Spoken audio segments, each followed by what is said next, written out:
Kejadian 4 ayat 4 sampai 5. Ayat ini menulis begini. Habel juga mempersembahkan korban persembahan dari anak sulung kambing dombanya, yakni lemak-lemaknya. Maka Tuhan mengindahkan Habel dan korban persembahannya itu.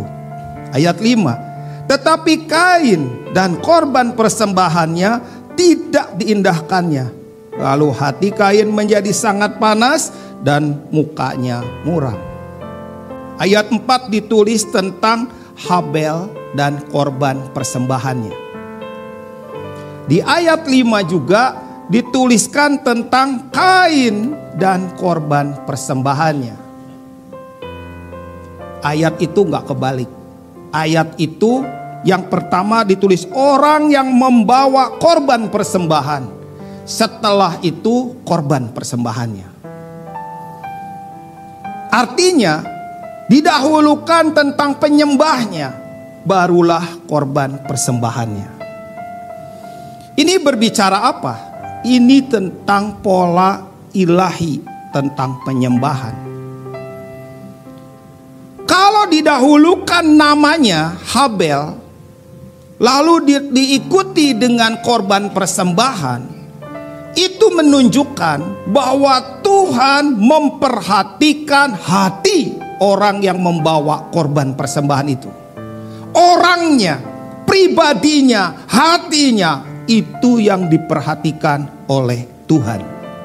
Tuhan selalu menetapkan melihat sisi pola ini.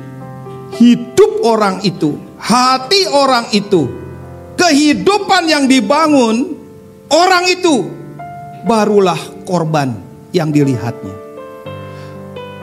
Di situ ada Habel, di situ ada Kain.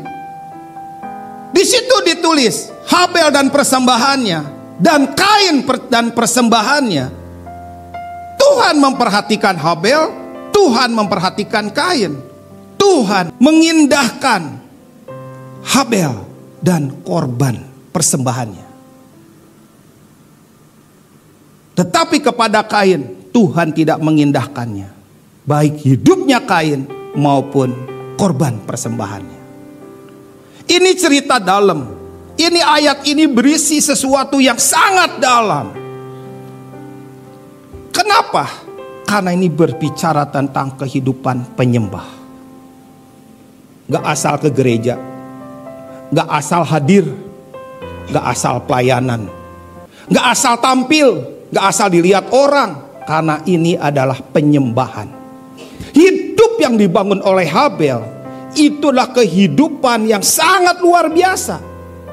Dia memilih menjadi seorang penjaga ternak. Dia bukan seorang pedagang ternak. Pada saat itu, pada zaman itu, manusia belum makan daging. Jadi untuk apa yang namanya Habel harus menjadi penjaga korban? Kenapa dia harus mengurus korban-korban itu?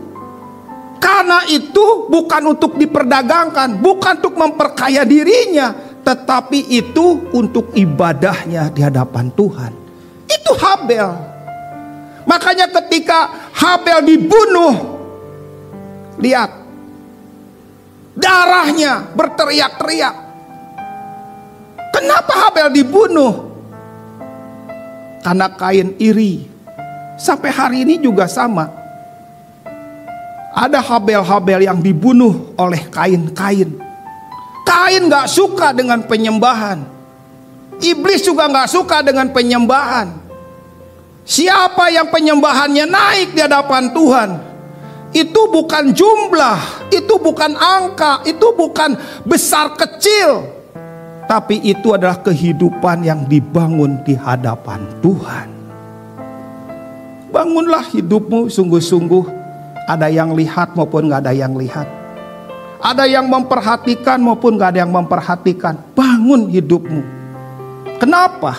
Karena Bapamu di tempat yang tersembunyi memperhatikan hidupmu, memperhatikan perjalanan hatimu. Ini semua dilihat, terlihat oleh Bapa. Gak ada yang tersembunyi. Gak ada yang bisa dipalsukan, gak ada yang bisa kelihatannya sungguh-sungguh padahal gak sungguh-sungguh. Semuanya transparan di mata Bapa Surgawi. Karena itu ketika korban persembahannya Habel berkenan kepada Tuhan, karena memang hidupnya berkenan di hadapannya.